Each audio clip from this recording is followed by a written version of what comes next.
Ha transcurrido una semana, a Dios gracias, por su providencia y por su sustento que a lo largo de ella Él nos prodigó y nos llenó de sus ricas y múltiples bendiciones, para que hoy podamos encontrarnos una vez más y continuar en esta maravillosa experiencia de crecimiento en la fe de Cristo Jesús, nuestro Señor.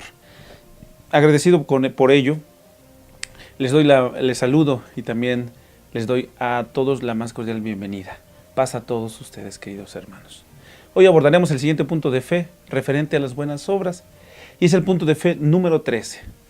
Confiados que Dios nos acompaña en este momento y en este tiempo, les invito a que iniciemos en el estudio de este tema. Vayamos pues a la reflexión.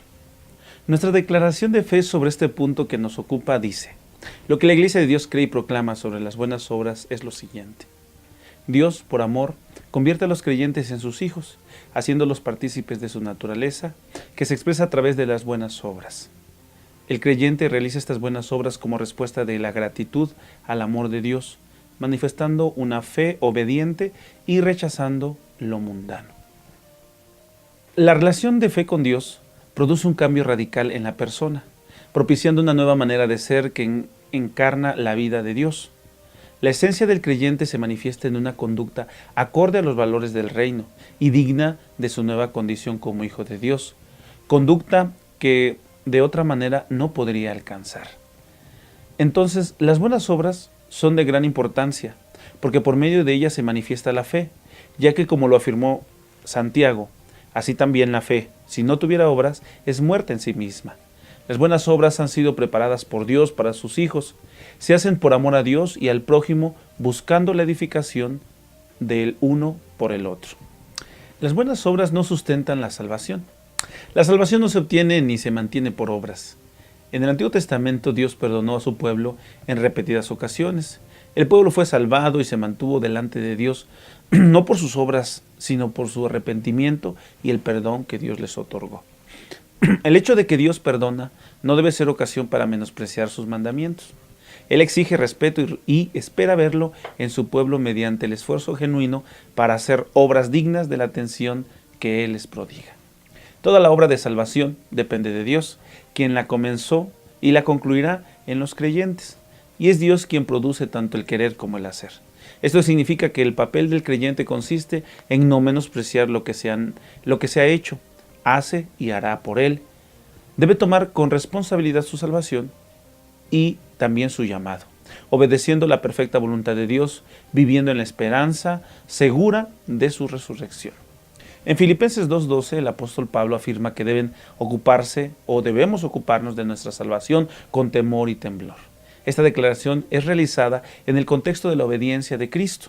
Por lo tanto, la participación del creyente es creerle a Dios y responderle con una vida de servicio semejante a la de Cristo.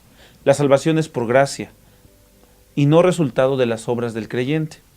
Todo fiel creyente hace buenas obras, no para ser salvo, ni para mantener la salvación, sino porque es salvo. Como en el caso de Zaqueo, las buenas obras del creyente alegran a Dios, al prójimo y a sí mismo. Un tema importante que surge aquí es el tema de la mundanalidad. Y decimos que la mundanalidad es una amenaza para el creyente. El creyente es llamado a rechazar todas aquellas obras que no correspondan a su nueva condición, porque son expresiones de una vida dominada por el pecado y producen sufrimiento, condenación y muerte. El creyente se encuentra entre dos fuerzas que batallan en su ser. Por un lado, la conciencia de que el pecado es inaceptable dada su condición de nueva criatura, y por el otro, el hecho de que el pecado aún está presente en su vida. No darle la importancia a cualquiera de estos dos aspectos no solo afecta el testimonio del cristiano, sino su misma relación con Dios. No se debe consentir al pecado, tampoco se debe negar el pecado del creyente. Todo creyente necesita continuamente del perdón de Dios, hasta que llegue el día en que Dios lo haga incorruptible y ya no peque nunca más. La salvación no produce un cambio mágico. El creyente sigue siendo vulnerable al poder del pecado y por lo tanto expuesto a la influencia de este mundo. Por eso, en el Nuevo Testamento hay exhortaciones a mantener una conducta irreprochable que se hacen debido a la nueva condición del creyente. Sin esa condición, dichas exhortaciones no tendrían sentido. porque quien no ha sido reconciliado con Dios no quiere ni puede hacer la voluntad de Dios. La mundanalidad que nos referimos se refiere también, como dice la Biblia, a los deseos de la carne y de los ojos. Una expresión de esta mundanalidad, decimos, son los deseos distorsionados de la carne y de los ojos. Aquí los términos carne y ojos son paralelos. Ambos se refieren a los impulsos perversos que dominan a la persona y la llevan a transgredir los límites que Dios puso al placer y la sensualidad, desarrollando hábitos que la oprimen, degradan y contaminan. En el caso del creyente, los deseos distorsionados también están presentes, pero gracias a su nueva condición puede dominarlos, respetando los límites que pone la Biblia y amparado en su relación con Dios. Ahora puede dejar su pasado dominado por los deseos y ofrecer un buen testimonio y corresponder al precio sin igual que se pagó por su vida. El creyente solo puede participar en actividades o reuniones dentro y fuera de la iglesia que edifiquen, reuniones en las que la honestidad, la vergüenza, la modestia y la selección de lo que se debe consumir sean la guía para el trato de los participantes. Para él debe ser más importante el testimonio que ofrece a la sociedad y a la iglesia que sus propios apetitos. Debe ser capaz incluso de renunciar a lo que tiene derecho por el bien y conciencia de los demás. El creyente debe recordar que el dominio propio y el discernimiento son signos de su libertad. Por ello, y aunque las cosas no sean malas en sí mismas, debe evitar las que causen daño a la conciencia de otros, por el peligro de que su actitud sea un obstáculo para la misión de la iglesia en el mundo. Sin embargo, la mundanalidad no solamente es eso. La mundanalidad también se manifiesta en la soberbia de la vida, que es otra expresión de la mundanalidad.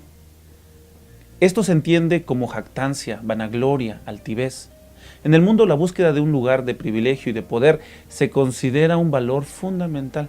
Por eso, sin ningún cargo de conciencia, muchos tratan bien a los que consideran superiores y mal a los que consideran inferiores. Esta conducta está condenada por Dios. Los hábitos impuros también son parte de esta mundanalidad. El creyente debe abstenerse de estos hábitos impuros que anuncia Gálatas en su capítulo 5, versos 19 al 21, y la carta a los Colosenses, capítulo 3, versos 5 al 9. Porque de acuerdo a la palabra de Dios, su cuerpo es templo del Espíritu Santo. Por tal motivo, debe conservarse en pureza y santidad. Cabe mencionar en este punto las festividades del mundo. La sociedad tiene ceremonias cívicas que no tienen implicaciones religiosas y que son parte de las obligaciones ciudadanas. En eso estamos muy de acuerdo. Pero también tiene otras ceremonias cuyo origen o contenido es idolátrico. Navidad, Cuaresma, Semana Santa, Domingo como día de reposo, posadas, Halloween, días de adoración a las imágenes y otras más. Y aunque el ídolo nada es, el creyente no debe participar en ellas porque tiene la responsabilidad de cuidar la conciencia de sus hermanos y no menospreciar la santidad de las ceremonias de la iglesia en las que participa. La idolatría tiene también manifestaciones que pasan inadvertidas, como el egoísmo, el amor al dinero y al poder, pues los ídolos no solo se presentan en imágenes o figuras, también en cosas materiales o inmateriales que se convierten en su principal preocupación y ocupación. Cierro invitándonos, hermanos, y digo que las buenas obras son entonces, hermanos, la manifestación de una vida renovada en Cristo. No nos dan la salvación, pero sí nos ayudan a conservarla. Es cierto que demandan mucho esfuerzo de nuestra parte, pero recordemos que aunque en esta vida se pueda sufrir por esta causa, si es que fuera el caso, la recompensa que Dios promete a todos aquellos que guardan su palabra y mantienen sus ropas blancas es aún mayor. Y una vez más tomamos las palabras que el apóstol Pablo expresa, que los sufrimientos de esta vida no se comparan en nada con la gloria venidera. Por tal motivo, hermanos, les invito a que no nos cansemos de buscar agradar a Dios en todos los detalles de nuestra vida. Gracia y paz, queridos hermanos. Hasta el siguiente punto de fe.